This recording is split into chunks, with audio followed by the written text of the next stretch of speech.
Hi, my name is Stephanie Hartwell Mandela, and I am a children's librarian. I'm also the branch manager at Corte Madera Library, and I would like to share a story with you for Black History Month. You probably know this story. It's one of my favorites. This is called The Snowy Day by Ezra Keats. This book, you might wonder why I am reading it for Black History Month. Would you believe that in 1963, this book was the first book with an African American children's character in a children's book to win an award? It's called the Caldecott Award.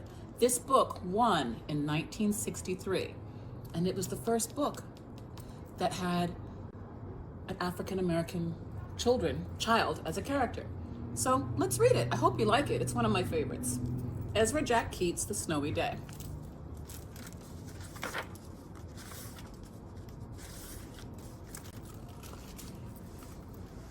One winter morning, Peter woke up and looked out the window. Snow had fallen during the night. It covered everything as far as he could see. I don't know if you can tell, Peter is sitting in his bed. He's got his PJs on, and look, there's snow. After breakfast, he put on his snowsuit and ran outside. The snow was piled up very high along the street to make a path for walking. Oh, you know what? Before we continue, let me tell you, do you see how these shapes are cut out on the page? This is called collage. And this is a really unique and versatile style of art. This is one of the reasons why this book won a Caldecott Award also. Crunch, crunch, crunch. His feet sank into the snow. He walked with his toes pointed out like this. And then he walked with his toes pointed in like that.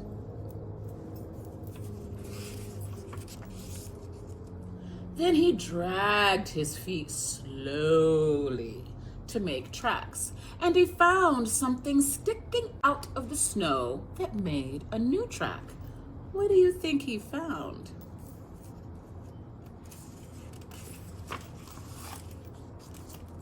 Right, it was a stick. A stick that was just right for smacking a snow-covered tree. Down fell the snow, plop, on top of Peter's head.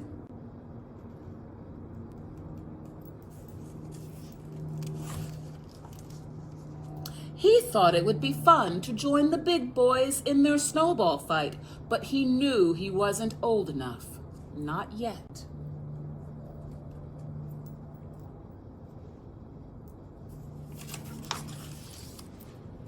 So he made a smiling snowman, and he made angels.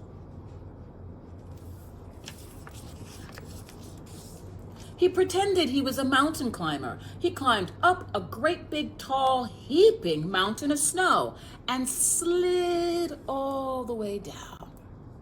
This is one of my favorite pictures. Look at all of these shapes here. I just love that picture. He picked up a handful of snow, and another, and still another. He packed it round and firm and put the snowball in his pocket for tomorrow.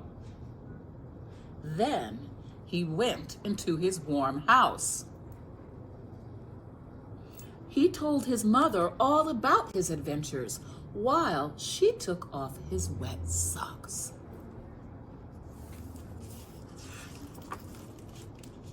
And he thought and thought and thought about them.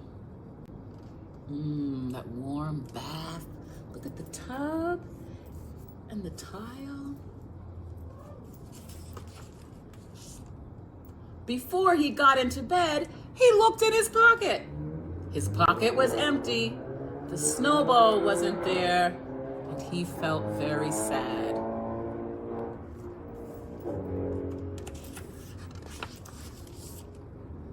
While he slept, he dreamed that the sun had melted all the snow away.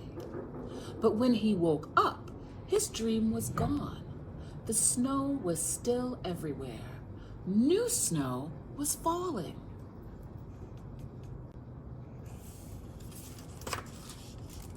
After breakfast, he called to his friend from across the hall, and they went out together into the deep, deep snow. The end. I hope you guys like that story and get some more stories from the library. I'll see you soon.